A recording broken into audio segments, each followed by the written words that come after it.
Oh, snaps. It's time to get going, everybody.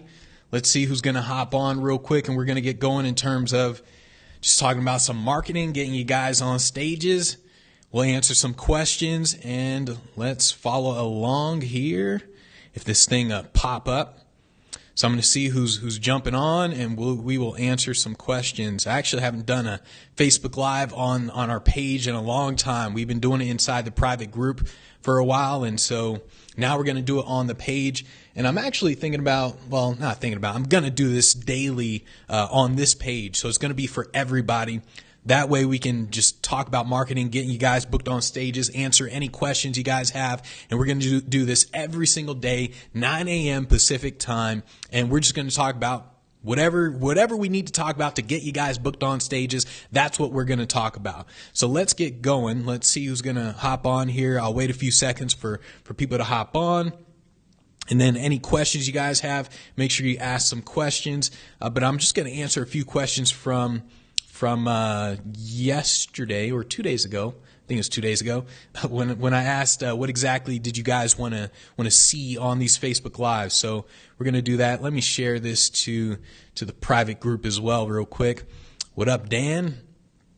All right. So I'll wait a few seconds for people to hop on, and I'm going to share this inside the private group if I can find my private group wherever this thing is. So let's see. Speak Pro. There we go. All right, we're going to basically talk about. I want to answer the question of like, how do you jump from a market, any market, to the corporate market, to getting the high-paying gigs? That's the main thing I want to go over, because that was like my biggest thing in the beginning. I didn't want to do gigs for $1,000 or a couple $100 or whatever. I wanted to do gigs for at least $10,000 and up. I mean, I wanted $10,000, $15,000, $20,000 gigs. And I'll tell you, man, the first time you get like a $20,000 gig, you feel rich. You feel like Tony Robbins. You're like, man, I'm the bomb. You get a $20,000 check. You're like, damn, I'm good. And so I want to talk about how do you make that jump from any market, whether it's college market, high school market, association market, it doesn't really matter. Any market, and jump into the corporate market to get the higher paying gigs. What exactly do you need to be doing with those? So from now on, we're going to be doing Facebook Lives on this page, on the public page. We've been doing it in our private Speak Pro Academy group. We've been doing that like daily, but now we're going to do daily Facebook Lives on this page, 9 a.m. Pacific time, to answer any questions you guys have and go over a bunch of shenanigans. All right, what up, everybody? What up, Alex, Chuck, Candace, David? What up, everybody? So let's get going. Let's see, what was the first thing I want to go over? Oh, okay. So this is actually the first thing I want to go over, and I get this a lot whenever people ask questions about getting on stages. People say, well, what advice do you have for people who live in the UK, or people who live in Saudi Arabia, people who live in Israel, people who live in Mexico, and everyone's like, what advice do you have for people who don't live in the US? My advice is, it doesn't matter where the hell you live. It literally does not matter where you live. And I cannot stress this enough to speakers. Like, I literally do not understand this question. I mean, a lot of questions I can kind of understand. I'm like, okay, I see why they asked that question. I'm like, it's a dumb question, but I see why they asked that question. With this question, I'm like, I don't even understand it. It's like someone saying, it's like me saying to people, send emails to someone, send someone a message on social media, call someone, and someone says to me, well, how does that work? I mean, I live in the UK though. I mean, how does that really work? I just look at them like, what kind of question is that? And so I want to point out, it does not matter where you live. It doesn't matter if you're in the UK, literally doesn't matter. Marketing is marketing. When you contact people, send them an email, call them, send a social media message, marketing is marketing. It doesn't matter where you live. So let me just stress that, okay? So first thing I want to go over is finding events, right? So you have to master two things. You got to master finding events and contacting the events. And I was asked, like, what exactly do you type in to find events? And this is one of those things where you have to rethink the way you think about finding events. All right. All right. Hold on. I see. What is that? Rispoti? how do I say that? Rispoti? Am I saying that right? Rispoti King? Roberto. What up, everybody? So let me go into the finding events part. So a lot of people ask about finding events. How do you find a boatload of events? What really did it for me was a long time ago, and hopefully you guys read this in the book. Remember I sent that ebook out a while ago, maybe a few weeks ago or whatever. What really did it for me was when my friend, he was actually a magician, and this was before I even started like really getting good with business stuff. And so he was a magician, and he always seemed busy. He had like that sense of urgency no matter what. And so what he did, and this was back in the phone book days, he had a phone book. He opened up the phone book because I was asking him a bunch of questions. I'm like, well, how do you get hired? Like, what do you say when you call them? And I mean, like, how do you know that they're going to pay you and all this stuff? He's trying to answer him, but I knew he was like, you know what? Let me just show you, right? So he just picked up the phone book, opened up the phone book, just picked a number, like just picked a company in the phone book. He was like, all right, watch this. Calls him up. Or no, he put him on speakerphone so I could hear. They answer the phone. Hello, this is Jane from so-and-so plumbing company. He's like, hey, yeah, my name is Rich. No, he didn't say his name. He's like, hey, my name is so-and-so, and I work with an illusionist named Rich. He's like, I work with an illusionist named Rich, and I was wondering, like, do you have any events where you guys hire an illusionist, like any Christmas parties or anything like that? Like, oh, no, I'm sorry, we don't. Okay, thank you. Bam. Hung up. Goes to the next person in the phone book. All right, let me see this number. Bam. Calls him up. Does the same thing. Hey, hello. I represent an illusionist named Rich, and I was wondering, like, do you guys have any company events where you guys need an illusionist? You need a magician to walk around, stroll around, maybe do a big stage show at your company event, Christmas party, anything like that? Like, oh, no, I'm sorry, we don't. Okay, thanks. Bam. Hangs up. Calls another person in the phone book. Bam. Hey, my name is an illusionist, or I work for an illusionist named Rich, and blah, blah, blah. And then finally someone says, oh yeah, actually we do have this like Christmas party going on. Oh, okay. Are you the person in charge of that, or is there somebody else? Oh, okay. I mean, there's so-and-so who's in charge of that. Okay. Can I get his contact information? Is he there? Can I talk to him right now? Oh yeah, he's there. Okay. Yeah. Can you put him on the phone real quick? Bam. He goes on the phone. So, hey, yeah, I represent an illusionist named Rich, and I just want to know, I mean, when's your guys' company event? Oh, it's actually, we do it like anywhere, like somewhere at the beginning of December. Okay, cool. Yeah, can I send you guys some information about this illusionist? I mean, this guy is like amazing. I mean, it's insane what he does. And I mean, you guys will just flip out. You got to watch his videos and stuff. And they're like, oh yeah, go ahead, send it. And I'm sitting there like, dang, that's pretty impressive. And so he sends them his information. And so that was an eye-opener for me in terms of finding events. A lot of people think the way you find events is there's something you can type into Google. There's some sort of directory of events. There's something that's online that's just like, here's a list of company events that hire speakers, right? And so a lot of people think that. In reality, how it works is you don't know a damn thing. You know nothing whatsoever. All you know is that there's companies out there who host events. That's all you know. So you have to contact them to figure it out.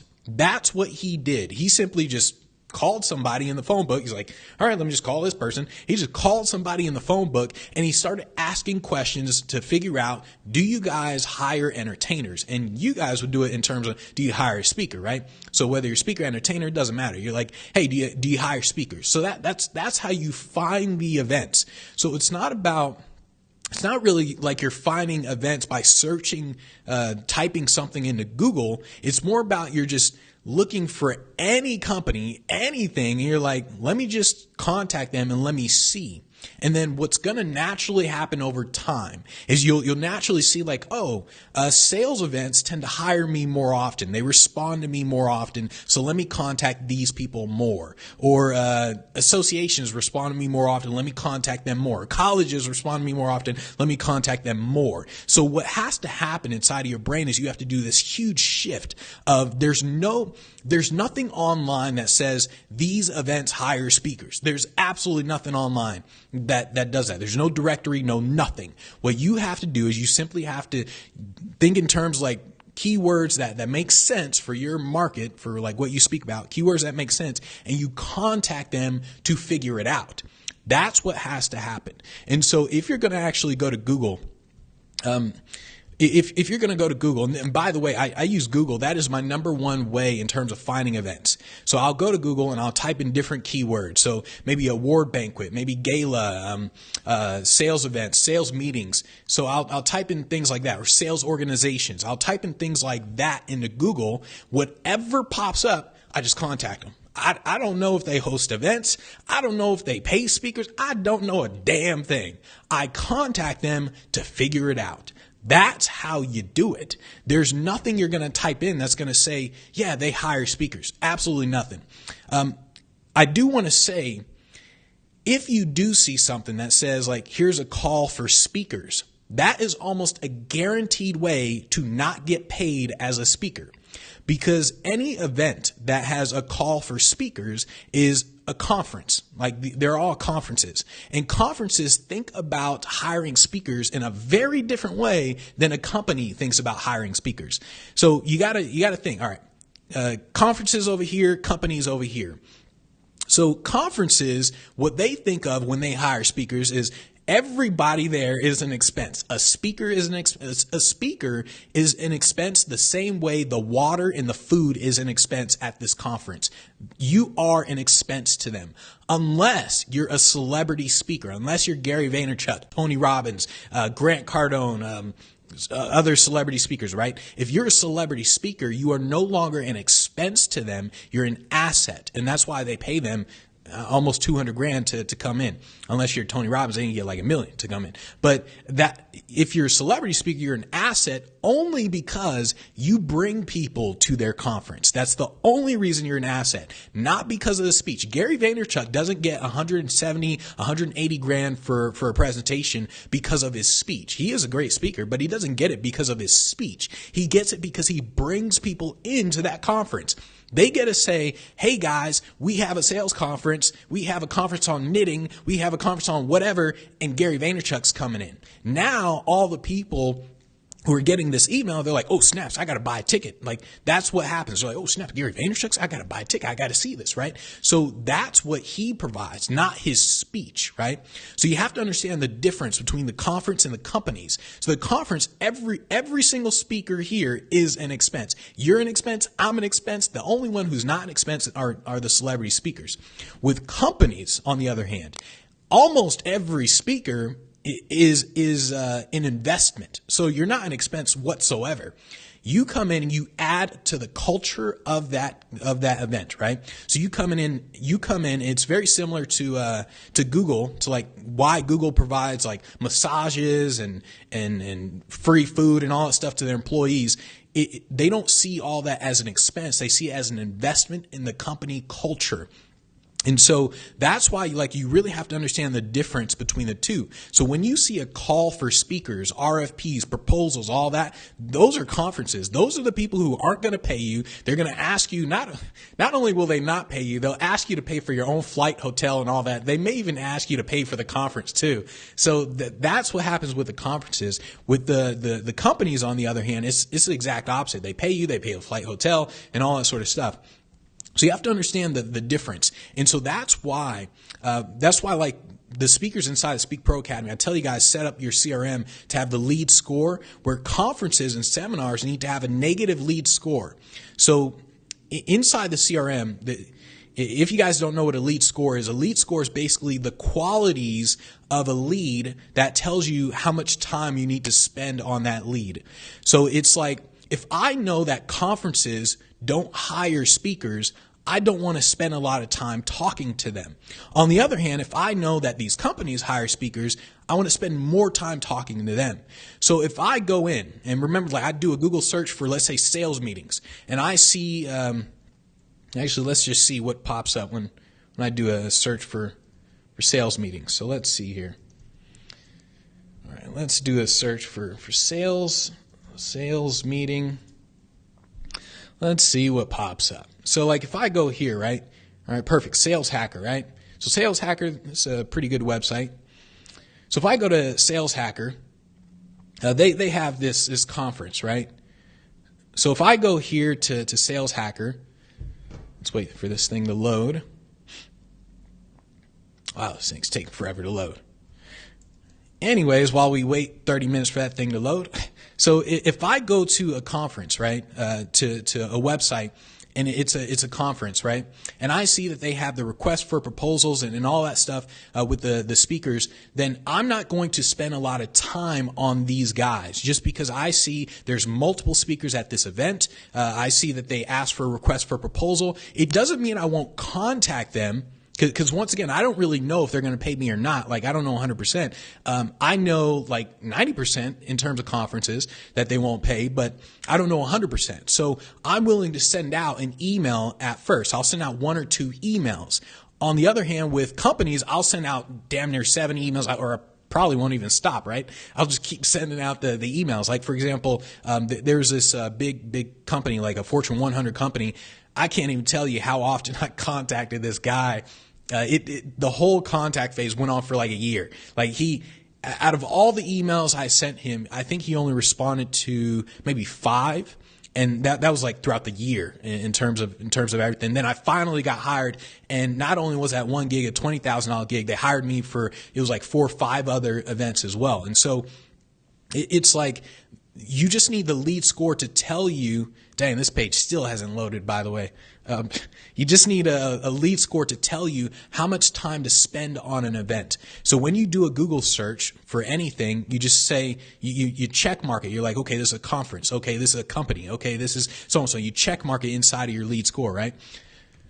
All right, thing won't load at all. All right, so yeah, I guess I can't show you guys that because that won't load. But just understand the difference between the two. The most important thing that I want to point out is that you need to think in terms of what keywords can you type into Google. Things like sales meeting, things like award banquet. Just sit down for an hour and just write down certain keywords you can think about, like meeting profs. Let me show you on Instagram. So if I type in hashtag meeting profs, let's do this, then all this stuff is going to pop up. So let me show you guys this.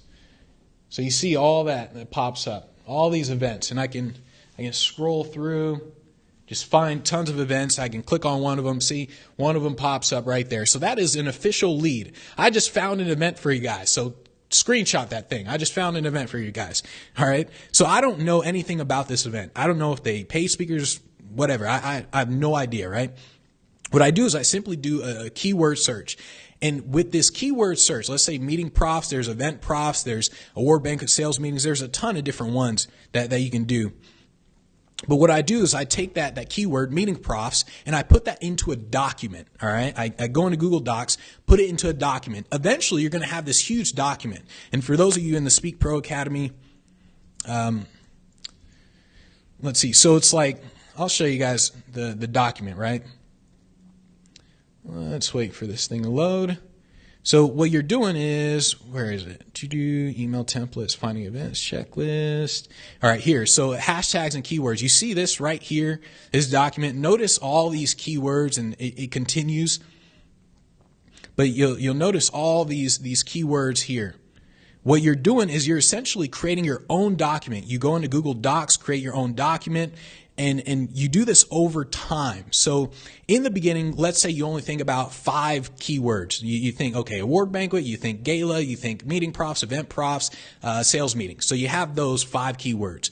Write them down inside the document. Then you use those 5 keywords. You'll find events with those 5 keywords. Eventually, you'll start to naturally think of other keywords. Like, okay, well, what if I include top Fortune 1000 companies? Bam, you now have a list of 1,000 companies you can contact. All right, so now you have another keyword that you can type in.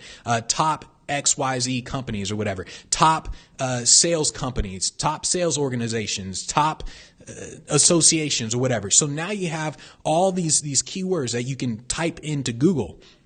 What you're doing is you have to document this stuff. It is not enough to just sit there and type it in and then find the events. You want to document it so when you wake up tomorrow, you now have this document of all these keywords that you can still use. And because what happened to me years ago is I would do this, right? I type in stuff like top 1,000 companies, top associations, top sales organizations, or whatever. I type it in, I'm Googling, I'm contacting these events. Then I wake up the next morning, I'm like, how do I find events again? I don't remember what I typed in. And so that's what would happen. I would just forget what I typed in. And like a dummy, I didn't freaking, I don't know why I didn't put this into a document. Like it literally took me forever. I can literally say it was at least a month before I started documenting this in terms of the keywords that I was using to find events. Eventually I was like, man, what's wrong with you, man? Just freaking put this in a document. That way you don't have to wake up every day wondering what to type into Google. And so that's what you have to do. Like you sit down for an hour, you type in whatever you can think of, sales organizations, all that, and then you start putting it into a document. Save that document, you're good to go. All right. Once you do that, you simply just start to Google. You just go into Google, you take those, Google it, use Google Image, and start looking for those events. You look for those events, you copy and paste the link to that website into your CRM, and once you, eventually you're going to go back and you're going to find the email address, the contact information, all that sort of stuff, and then you're going to contact them, right? When you contact them, you're going to pitch them and all that sort of stuff. We'll go over all that another day, but basically that's what you're doing. I can't stress this enough in terms of you want to document it. Everything that you do from this moment forward, think in terms of systems. You want to create a repeatable step-by-step system, something that you repeat every single time and you do not stray from it ever. Like you just create a step-by-step process, right? And let me show you the step-by-step process you guys should have. Let's do this. So this is what it should look something like this. All right. So notice like here, the green part, this is where the prospect, this is where you're finding events, this is where you put in your keywords into Google, Instagram, whatever you need. You're putting in the keywords there, sales organization, top 1,000 companies, whatever it is you want to search, right? When you find them, you're going to put them into your CRM, and then you're going to eventually find the contact information, the emails, all that sort of stuff. Then you're going to send out, we do emails. I don't do calls. You can do a call if you want. You can call them instead of email them. It's up to you. But then you're going to start contacting them to qualify them. So remember the story I told earlier about my friend Rich, where he didn't know like which events paid. He didn't know anything. He just contacted them to find out. And so that's what you're doing here. You're just contacting them to find out. You're qualifying them. And then if they don't answer, you follow up and so on. But here's what the process looks like. All this stuff in green, you're qualifying the events. You're trying to see like, hey, are they interested in speakers? Do they hire speakers? You're qualifying them with all this stuff in the green. Once they seem interested to where they ask questions like, well, what do you charge and stuff like that? Now inside of your CRM, you turn them into an incoming lead, into an opportunity, right? And so this is where it goes into your pipeline. The purple right here, this is your pipeline inside of your CRM.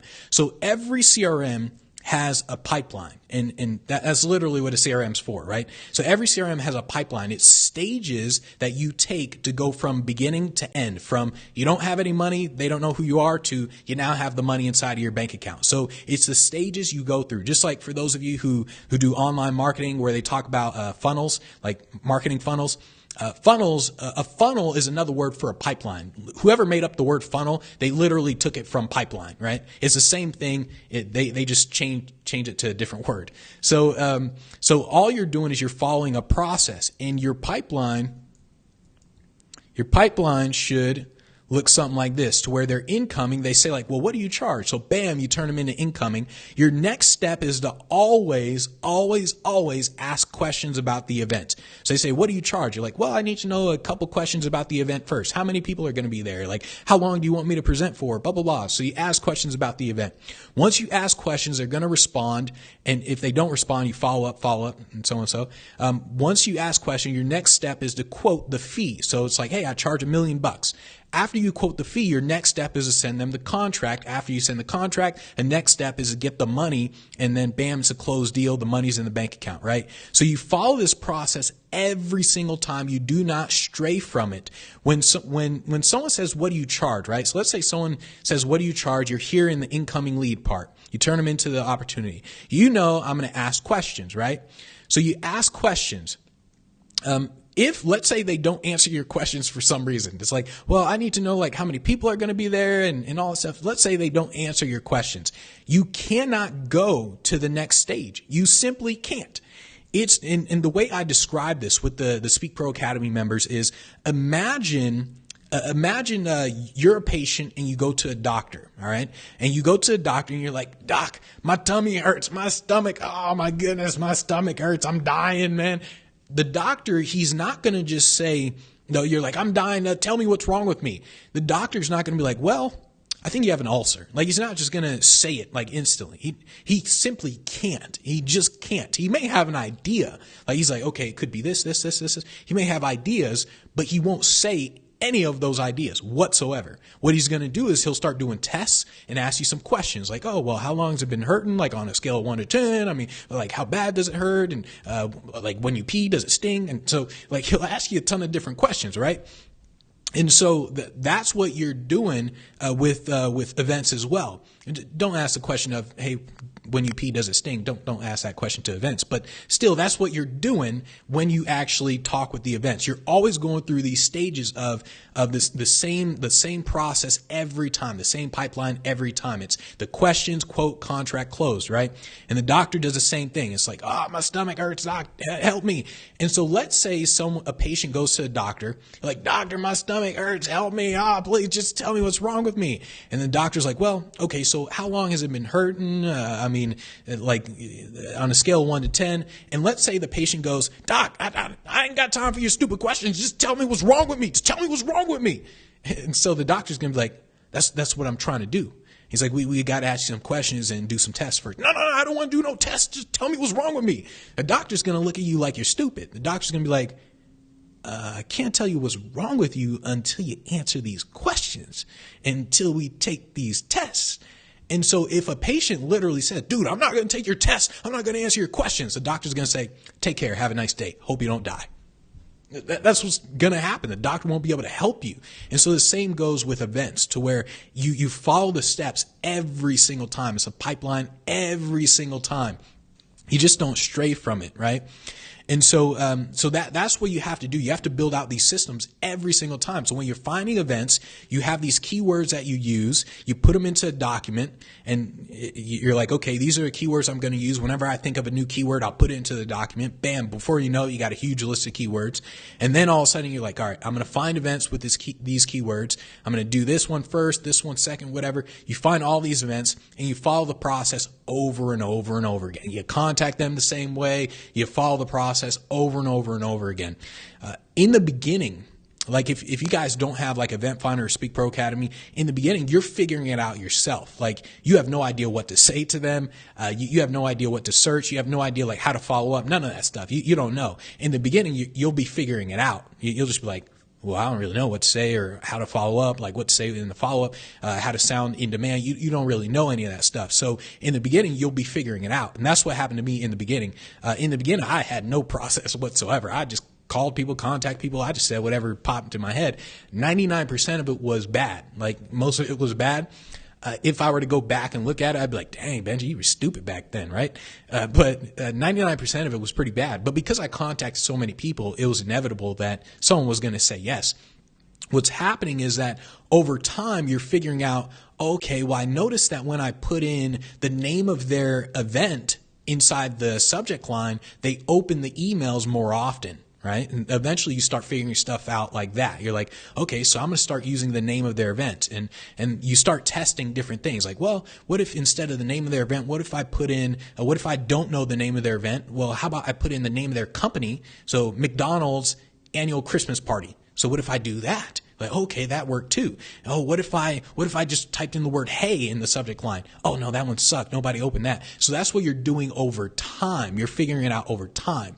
The same goes with like your email pitch. Your email pitch, you have no idea what to say in your email pitch. You're like, hey, I'm the greatest speaker in the world. I'd love to come speak at your event. Would you please consider me? Here's a link to my website. You can see some videos there. And my topic is about XYZ, and I'm the greatest speaker in the world. And then you realize for some reason nobody's responded to you. And you're like, okay, well, nobody responded. Let me change it up. And you change it up. And then over time you realize, okay, this pitch worked. This is the better pitch of all the millions that I tried. And you're creating your systems for it. You're like, here's the subject line, here's the best type of email pitch, here's the best type of follow-up. You're creating all of these systems, and over time, before you know it, you have all of this. And then this, it's like, for all of you guys in the program, like you'll notice that there's an email to everything. Here's an email, there's an email for this. So what is this? Like 1, 2, 3, 4, 5, 6, 7, 8, 9, 10, 11, 12, 13, 14, 15,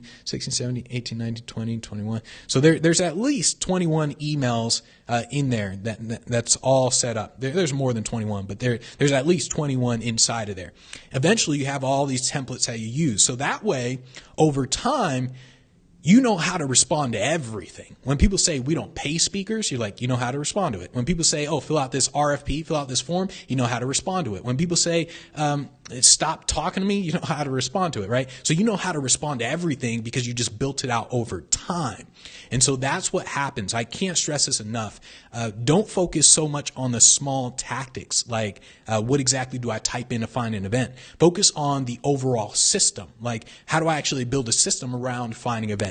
How do I build a system around contacting events? Build a system that's repeatable, that you can use. All right. And before I go on, I do want to point out that we're going to do a Facebook Live every day at 9 a.m. Pacific time, by the way. So every day, 9 a.m. Pacific time, we're going to go over all this stuff. We'll answer some questions and all that, the whole shebang. What up, Paul? All right, let's see. Melissa said, conference expense versus company investment insight was brilliant. Cool, thank you. All right, yeah. If you guys didn't watch that, when I talk about the difference between the conferences and the companies, you want to go back for sure. Like, one of the biggest reasons in terms of why speakers don't get paid and why they have a hard time getting hired is just because they're contacting the wrong person. Like, they're contacting the wrong lead. And I don't want to say person, the wrong lead. So it's like when you contact conferences, you're almost guaranteed to not get hired when you contact conferences. Not get paid when you contact conferences. You can still speak at the conferences because they obviously want speakers, but you're almost guaranteed to not get a $10,000, $15,000 gig because you are an expense. And so it's like when speakers have that problem, it's just because they think along the lines of, okay, my topic is, I don't know, what are you guys' topics? Somebody post your topic. What exactly, what are your topics? Fitness? What do you guys talk about? Someone posts some topics, but a lot of people, like, it's just because they contact the wrong leads. And then when you contact the wrong leads, it doesn't matter if you say the right things. It doesn't matter if your website is amazing. It just doesn't matter. If you contact the wrong lead, you simply won't get paid. It's like Tony Robbins, right? $1 million for a speech. Tony Robbins, I mean, he has the most social proof. Well, yeah, like the most social proof out of most speakers, right? And so if he were to contact an event, he's almost guaranteed to get hired. On the other hand, imagine Tony Robbins were to contact a small company, 20 people, and he were to say, hey guys, I'm Tony Robbins. He's like, I'm Tony Robbins. You know who I am, son. I want to come speak at your event. They're like, oh my goodness, we'd love to have you. It's $1 million. Click. So that's what would happen to Tony Robbins because he just contacted the wrong lead. On the other hand, if Tony Robbins said, hey, Salesforce.com, I'm Tony Robbins. You guys know who I am. If you don't, you better do your research. I want to come speak at your event. Pay me $1 million. Mark Benioff's going to be like, okay, yeah, sure. I love you. I mean, I love Tony. I mean, I love you, man. I'll definitely pay you $1 million to come speak. And it's just because he contacted the right event. So let's see. Sophie said motivational. Nice. All right. So all right, cool. All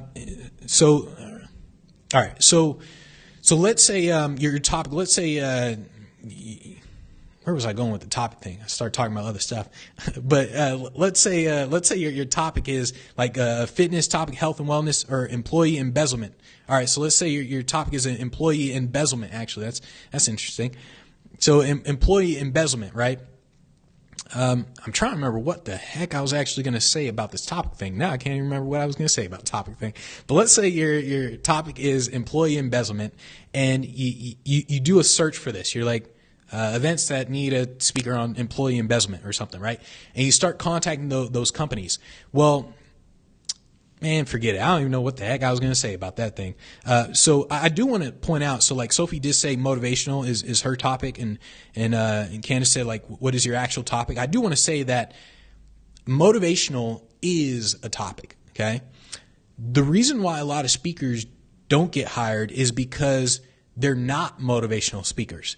And so Think about it like this. What do people type in to find a speaker that they're willing to pay $10, $15, $20,000? What do people type into Google in order to find a speaker that they're going to pay $15,000 for?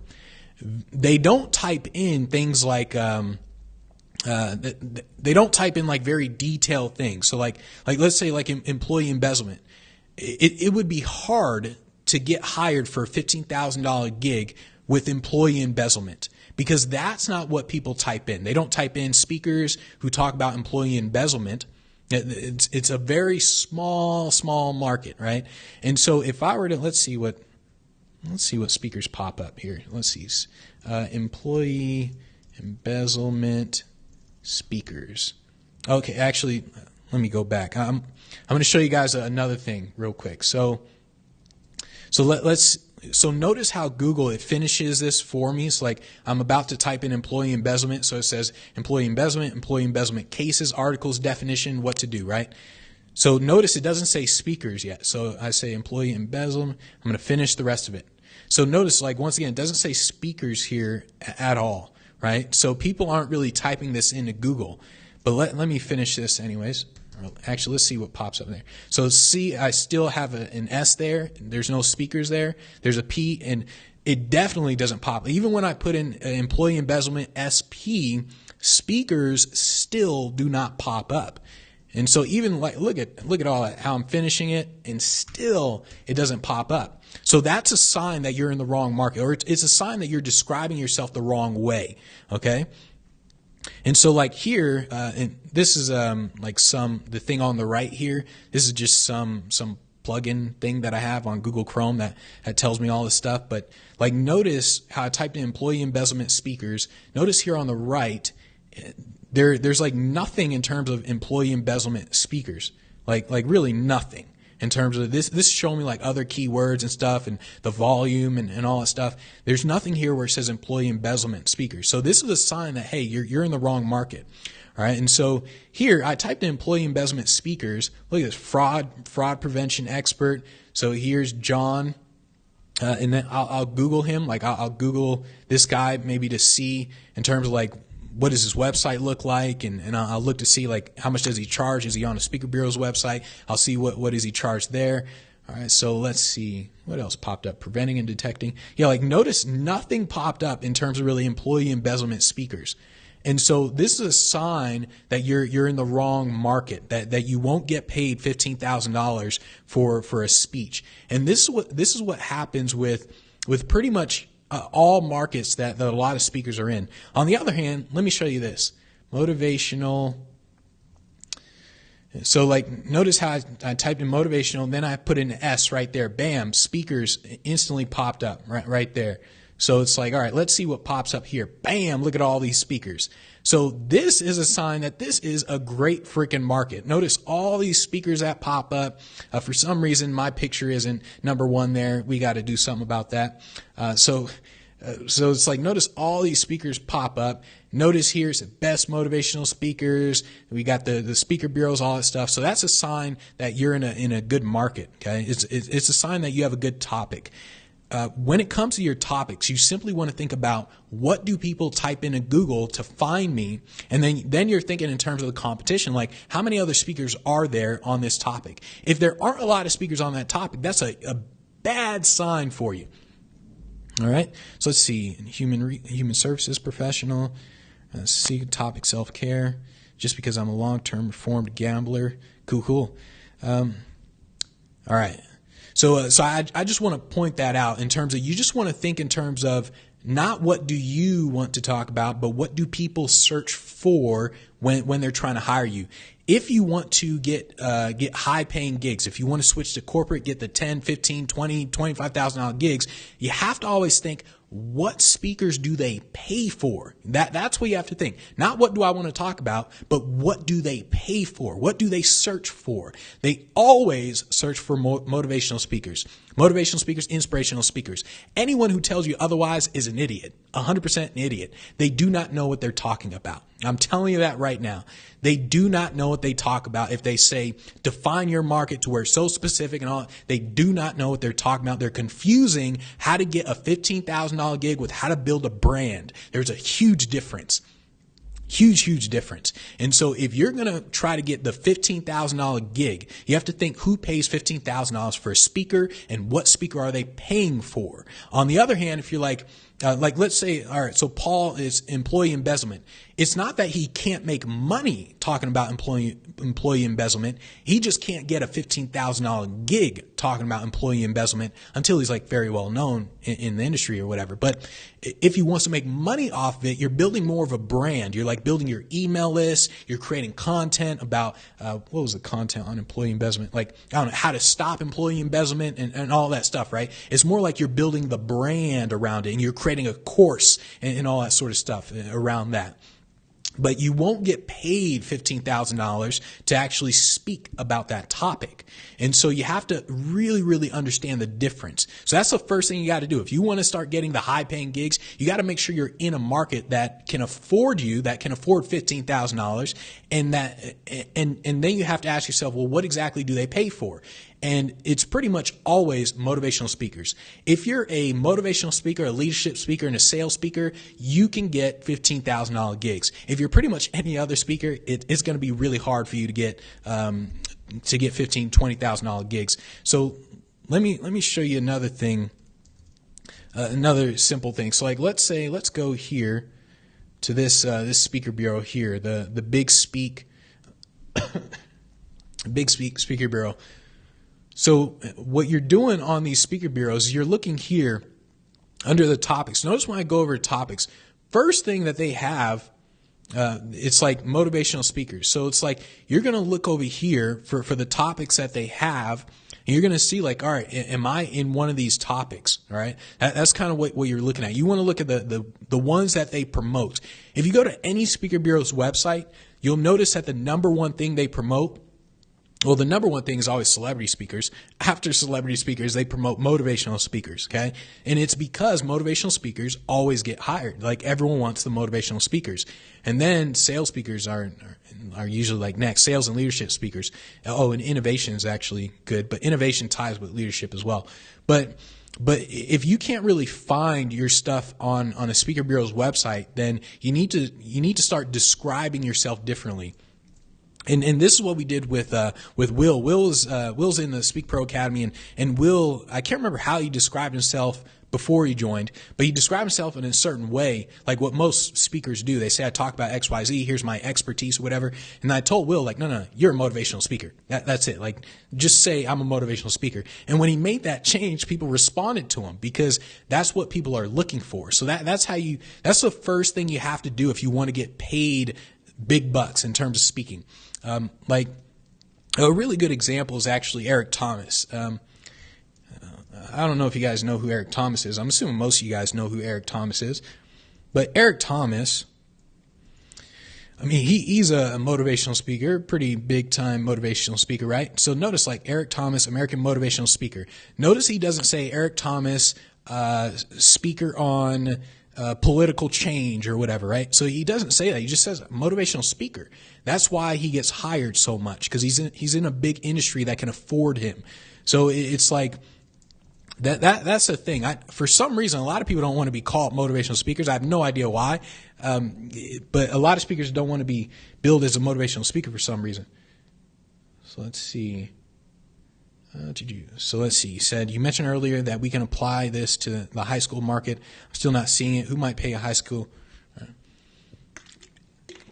When it comes to the markets, it's like the high school market. So when it comes to the markets, it's just a matter of can they afford to pay it. So like a high school market, they're not going to be able to pay you $20,000. And so, but they do hire motivational speakers. It's just a matter of what you're going to get hired for. Like how much they'll pay you for, right? So like high schools and colleges, they're not going to pay you $20,000. Colleges, they can pay $20,000. They're just not going to pay pay you 20 grand unless you're like more of a celebrity type of speaker. So it's like, on the other hand, the companies like corporate market, you don't have to be a celebrity to get 20 grand. I know this because I get several 20 grand, $25,000 gigs in the corporate market. I'm not a celebrity whatsoever. And so companies, they just have that money to spend, right? On the other hand, the high schools and colleges and companies, all of them hire motivational speakers. It's just a matter of how much they can afford to pay for that speaker. And so the process, it's the same process. It's just a matter of a high school market won't be able to pay you 20 grand, but they will pay you 5 grand or something. Or I don't really know what high schools can pay, but the colleges can definitely pay 5 grand, 10 grand or whatever. And so keep that in mind with the colleges. So let's see. Alex said motivational has gotten a bad rap among speakers because it's sad, because they said it's a rah-rah and no substance, but buyers don't care. Yeah, exactly. Alex is exactly right. There is one of my favorite books is How to Get Rich by Felix Dennis. And Felix Dennis, he's a guy who created Maxim magazine among other magazines and stuff. By the time he died, he almost had $1 billion. And let's see, he said, I'm trying to figure out where it is inside this book. Never trust. Yeah, so here we go. So he says, never trust the vast mountain of conventional wisdom. All right. So there you go. Let me show you that. So that star right there where there's the blue star, it says, never trust the vast mountain of conventional wisdom. If you hear other speakers say things like, you don't want to say you're a motivational speaker because it's all rah-rah. There's no substance. There's no content behind it. There's no, what are those? There's no takeaways and stuff. There's nothing there. Like, you don't want to do that. You want to get specific. If you hear all these speakers say that, you can almost guarantee they're wrong. Like, you can almost guarantee it. And so look at the speakers. What does Les Brown call himself? Motivational speaker. What does Eric Thomas call himself? Motivational speaker. So look at all the speakers who are getting paid. Look at what they're calling themselves. That's what you want to do. You don't want to listen to people inside of these Facebook groups and all that sort of stuff, inside of these associations who have all this wisdom that they're talking about. You don't want to listen to those people. You want to simply look, Eric Thomas is getting paid. I don't know how much he's getting paid, maybe 100 grand or something. Is Eric Thomas getting paid 100 grand? He's a motivational speaker. All right, so-and-so is getting paid XYZ. He's a motivational speaker. All right, and so essentially, just like Felix Dennis said, to where you just don't want to trust the status quo. If there's a status quo, you can almost guarantee that it's the wrong information. So that's why, like, for some reason, I don't know what it is when speakers say that. It's just a matter of you want to think, what do people type into Google? That's what I'm going to say I am. That's all you do. And so that's what you're doing in terms of the motivational speaker. So first thing, you have to say, you have to be in a market where they can actually pay you $15,000, $20,000 to speak, right? So you have to be in that market. Once you're in that market, now you have to describe yourself in a way that they type into Google. They say, like, you're in the corporate market. Now you say, well, what do they type in when they look for speakers? They type in motivational speakers. So now you describe yourself that way on your website. When you're pitching, you describe yourself that way. I'm a motivational speaker. It's the best freaking presentation you'll ever see, ever. I mean, you thought this guy was good. I'm like way up here, right? So now you describe yourself in that way. And so that's essentially what you're doing. And then this may sound obvious, but you have to simply ask for the price that you want. So when people say to me, like, oh, I can't get like a $15,000 gig. I can't get a $20,000 gig. And I say, have you ever asked for it? Have you ever asked a company for $15,000 or $20,000? And the answer is almost always no. And so the only way you're going to get paid that much is if you keep asking for it, right? So you have to keep asking these companies for $15,000, $20,000. Before you ask for it, though, you have to look like you're worth that much. So if you think about it like with the clothes you wear, right? If you were to look like a bum, let's say you have a torn T-shirt, stained and torn shirts or torn jeans and all that, and you walk into anywhere, like you walk in anywhere. Let's say you're trying to get a job, right? You walk in for a job interview, you got the torn T-shirt, stains and all that sort of stuff, torn jeans and all that. You sit down. It simply doesn't matter what you say to that person. Like it's kind of like, it doesn't really matter what you say. They're simply going to look at you and they're going to be like, you're not the right fit. And I know this to be true because just because literally one of the first conversations I had with a friend who moved out here, he runs like an 8-figure business. And he was like, dude, it's so hard to hire salespeople out in Vegas. People walk in here for an interview like bums. Like that was literally the first thing he said to me. He's like, people walk in here like bums. I mean, he's like, one guy freaking smelled. The other guy walked in with just a t-shirt and just shorts. He's like, what the hell? Like he was like, what's wrong with people in Vegas? And so we were talking about that, right? And so it's simply that they didn't look like they were the type of person that he wanted to hire. And the same goes with as a speaker, to where you have to look like you're worth $10, $15, $20,000 if you want to get that much. Now, the way you look like that is just having a good website, by the way. But you have to look like you're already worth what you're asking for. Once you already look like that, now it's a matter of, are you contacting the right market, the corporate market? Are you contacting these companies? And then are you basically saying the right things? Are you the motivational speaker that they want? Are you saying, I'm a motivational speaker? Once you say that, then it's a matter of, oh, by the way, it's $15,000, $20,000, okay? And so that's literally all you're doing in terms of how you're actually going to charge higher fees, okay? Cool. Any other questions before we are done for today? I want to point out that we're going to do these Facebook Lives every day at 9 a.m. Pacific time, Monday through Friday. So Monday through Friday, 9 a.m. Pacific time, we're going to do these Facebook Lives. We're going to go over a bunch of shenanigans. Tomorrow I'm going to go over a few things like the difference between the successful speakers that I see and everyone else. We're going to go over things like your website, daily activities that I engage in, the daily activities that I used to engage in versus daily activities now. So we're going to go over a bunch of stuff. But any questions before we are done for today? All right. And once again, tomorrow, 9 a.m. Pacific time, we're going to be here again. Wednesday, Thursday, Friday, Monday through Friday, 9 a.m. Pacific time. We're going to keep doing these Facebook Lives. All right. Any other final questions? I'll wait a few seconds because I know there's a delay. Let's see if there's anything else that I wanted to talk about today. Let's see. Contact companies, ask the price. All right, we are good to go on that. I will go over the referral method another day. The referral method is a brilliant method, by the way. It's one of those methods where it's just brilliant. I mean, I'll go over the referral method another day. But once again, to reiterate everything, I started out by saying it doesn't matter where you live. I don't know why people in the UK and people in other countries think there's a difference in terms of where you live. When you can send an email to anyone in the world, you can send an email, you can call anyone, you can send a Facebook message. It doesn't matter where you live. So it doesn't matter where you live. The way you find events is you simply just have a list of hashtags or a list of keywords that you think about, put them into a document, and just use that document as your system. You're setting up systems throughout your entire speaking business, and then from there you have to describe yourself as a type of speaker that people are willing to pay $10,000, $15,000, $20,000 for. You have to be in the right market, which is AKA the corporate market. If you're going to be in the high school and college market, it's the same thing. You just can't get 20 grand for it. Like you'll get, let's say in high school, maybe $2,500, and then in colleges you'll get $5,000 to $10,000 in colleges, and then corporate you'll get 10 and up, right? So it's like that's kind of what you're doing.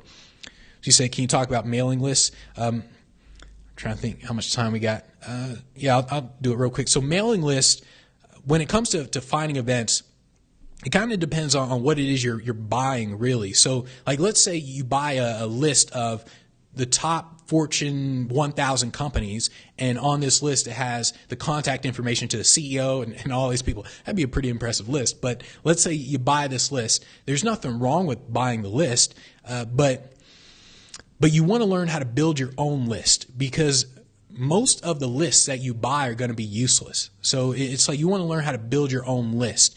If you can buy a list that's a good list, like let's say colleges, right? Let's say you want to contact colleges.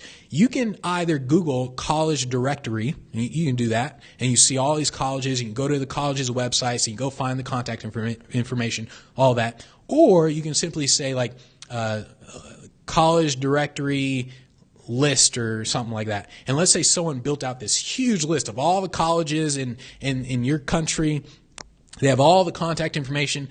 I would instantly buy that thing. I'd be like, oh shoot, it's $800. Shoot, let me buy this thing real quick, because that'll save you a lot of time. And so it's like, there's nothing wrong with buying the list as long as the list itself is really good, right? And as long as it's targeted. So there's nothing wrong with buying lists. That's my take on lists. It just comes down to each thing. It's kind of like buying anything. It's like, what do you think about like buying a book? Well, it kind of depends on the book. It's like, well, I mean, is it a good book or not? So it's like the same thing with a list, to where it's like, is it a good list or not?